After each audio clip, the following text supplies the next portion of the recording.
Well, I did not expect Red to be somebody that indirectly wins the hearts of women and thusly pissing off their said men. Poseidon and Logi, they want nothing to do with Red, and they want nothing with Red to do to obviously Teltina and Yidra because they're very protective for their women. Absolutely hilarious. Absolutely hilarious. This show continues to be a blast, and we're getting more into the story and where this story is going to be going as they go on a quest to get these mana seeds and stop these individuals that have these mana seeds, so then they can be able to save the world, get the scepter back, and then Yidra can be in favor of the royals, right? But the one takeaway that I had about this episode is the fact that, again, Red indirectly is like getting these women to fall for him. Now, Yidra kind of sees him more of an annoyance, but at the same time, she's kind of simping for our boy. Now, Teltina, I don't think she's simping for our dude. I think she is just thinking like he looks cool because he's super strong and everything, and it's getting Logi up in a rut. We can clearly tell that Logi has feelings for Teltina because he's the hero and he feels like it's his duty to protect her and basically be the one that defeats the Demon King, right? And then this man, comes across Red, and Logi has just absolutely nothing or wants nothing to do with this guy. He does not like this guy to the point you get at the last bit of the episode. This man, Red, is getting his ass beat for once by somebody with a mana seed that basically this dude's ability, he basically has these two like monster grunts right next to him, and with his mana seed, he's able to use them both at the same time, and he can basically see Red's blind spots, which is not giving Red any means of attacking. And while Red is getting his ass whooped, Teltina's like, Logi, can you help him out? And Logi's like, if I were to get in that, the same thing would be happening. I'd just be getting my ass whooped too. And basically, Teltina's like, you need to stop your lying. I know there's another reason why you're not helping him. this dude this dude straight up says, he's like, you're not wrong. I actually like seeing him get his ass whooped. It's actually pleasing to the eye. And she's like, Logi, come on, you gotta help him. I literally cracked up. I'm like, this brother, he hates him to a fault. I can respect it. I can respect it. He hates our dude because he wants Teltina to look at him and be like, nah, you're the hero, you're special, not this very cool guy.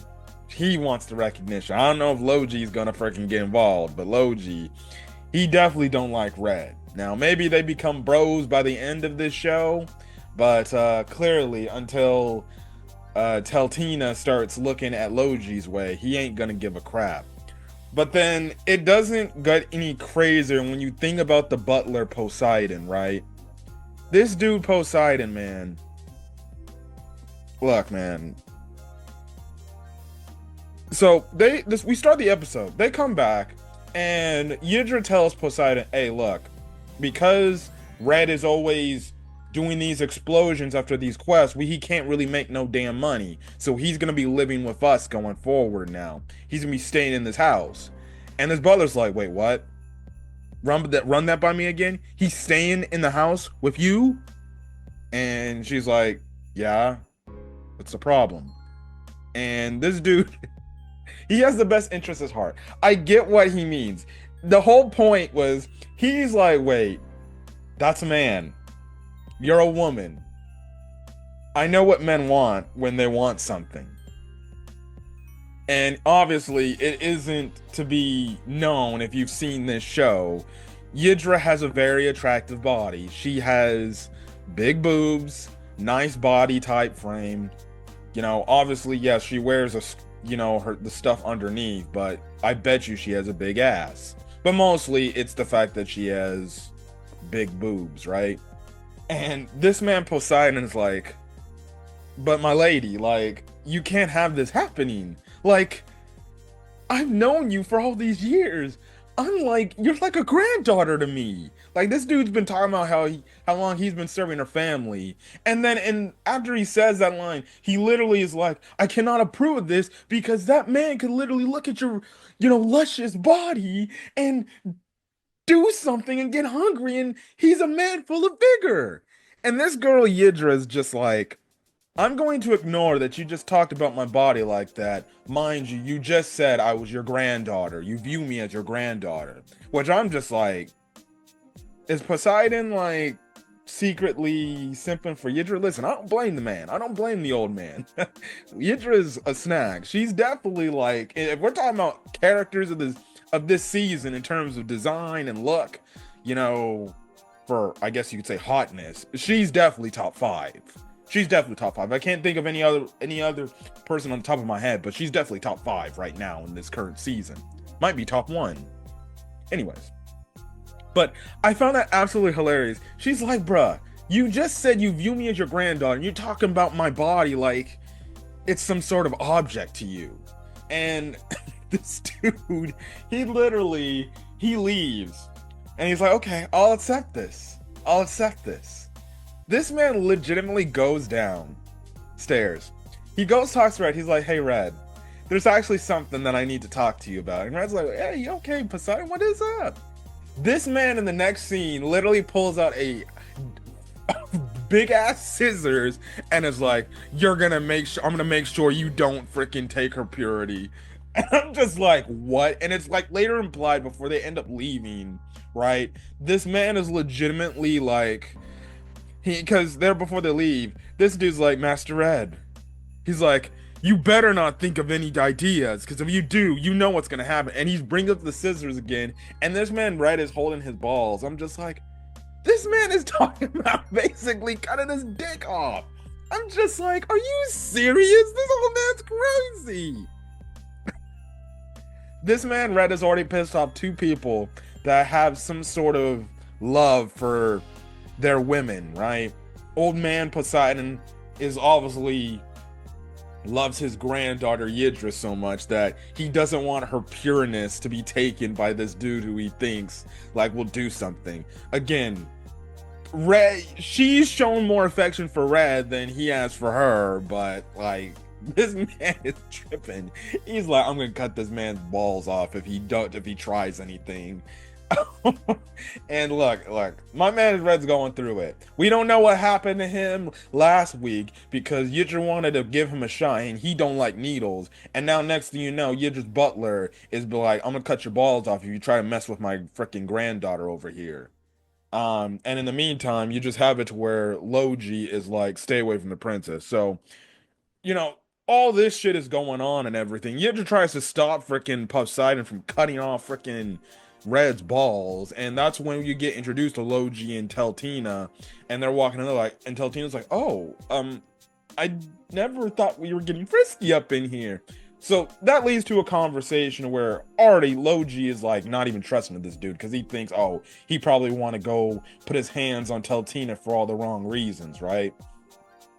And she basically talks about how her whole goal is to spread peace and everything to the world, but the thing is, these beasts have come out of nowhere and they've been fueled by these monaseeds, and basically the whole story point behind these monaseeds is basically kind of like your greatest desires. It enhances that. Yes, you're gonna be strong altogether, but like it enhances like whatever you want. Like she like if you wanted like riches of gold, like you legitimately, if the monaseed, it would basically, the entire area around you or any object around you would turn into gold and you would do it.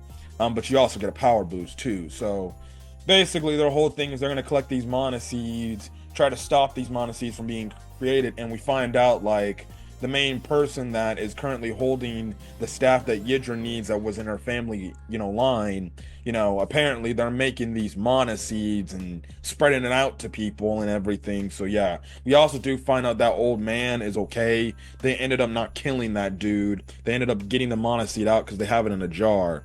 So that's the whole thing. But she talking about like, I want you guys to help me and everything on this quest.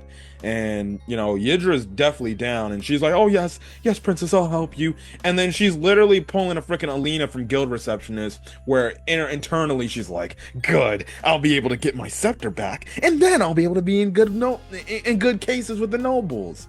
And I'm just like, my god, bruh, you're basically taking advantage of this poor princess for your own end goals. And then Red's like, yeah, sure, I'll help you. But then Logi's like, I ain't doing this. So they basically start a fight, right?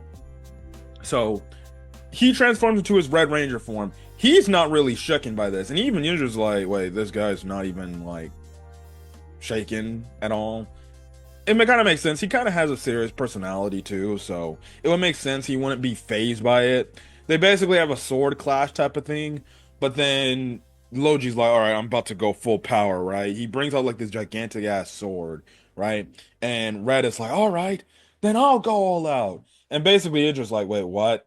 So this dude summons the Megazord. Okay, look, I'm just gonna take it like this going forward in the sword in the show. It's clearly a gag. When this dude means he's gonna go all out, he basically calling the Megazord. It don't matter. This is 3 episodes in a row where he said, I'm going all out. You're gonna go all out? I'm gonna show you my full power. 3 episodes straight.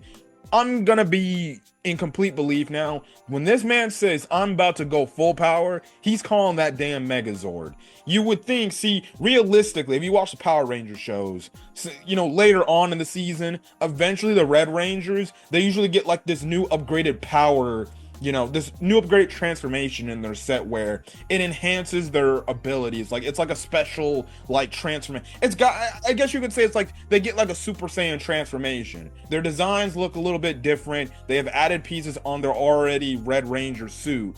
And it's basically like a Super Saiyan transformation that makes them stronger already.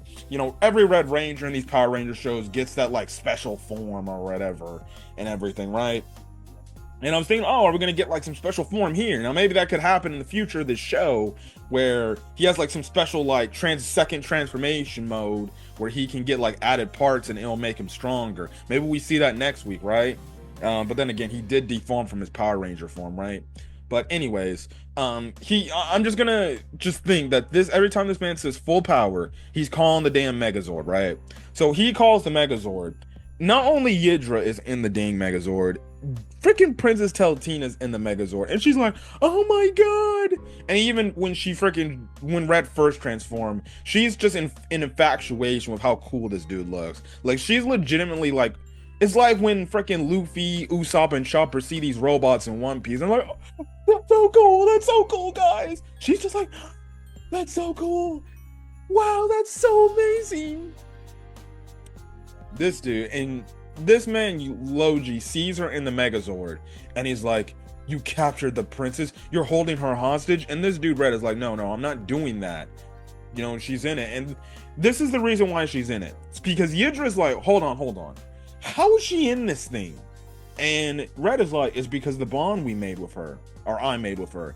And Yidra calls out a very obvious point. She's like, dog, we've only known her for like 10 minutes. How the hell do you have a bond with her?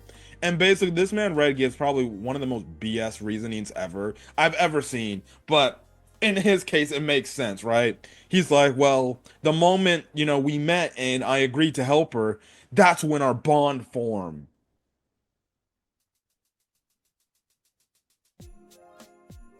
This man basically said the moment she gave out the request and the moment he agreed to help her, they basically became friends. So I'm going to chalk this up to, if I'm doing a task for somebody and I accept to do that task, like at work, I'm going to say, well, I guess that means we're friends now. Okay. I'm going to take that as is. I'm going to take that as is. I'm going to make it going forward. I tell anybody else that I work with or affiliate with, hey, if I accept this task, that means we're friends. Okay. Okay. All right, Red. So this man's trying to fight Logi, and this dude can't hit Logi one bit, of course. But then this man is like, he basically hits him like he's playing baseball, and it sends him flying faster than Team Rocket ever flies away, right? And basically, he Logi reluctantly agrees to have him join the party, right? And join and help. But he really doesn't. But, they get to this city that's been kind of a barren wasteland. They go up against the like town ruler essentially, and he's basically has this like barrier that can tell if like can tell who are people talking about him and everything and things like that. He shows up and we get left on a cliffhanger like Red potentially could get very badly damaged. Will Logi get involved? I don't know. Will Yidra get involved? We'll see. But altogether, this episode was hilarious. I'm continuing to love this damn show. This show is a very underrated show, man. I'm not seeing a lot of people talk about it on YouTube. I do watch one other YouTuber review the show, but this is a very underrated show, man.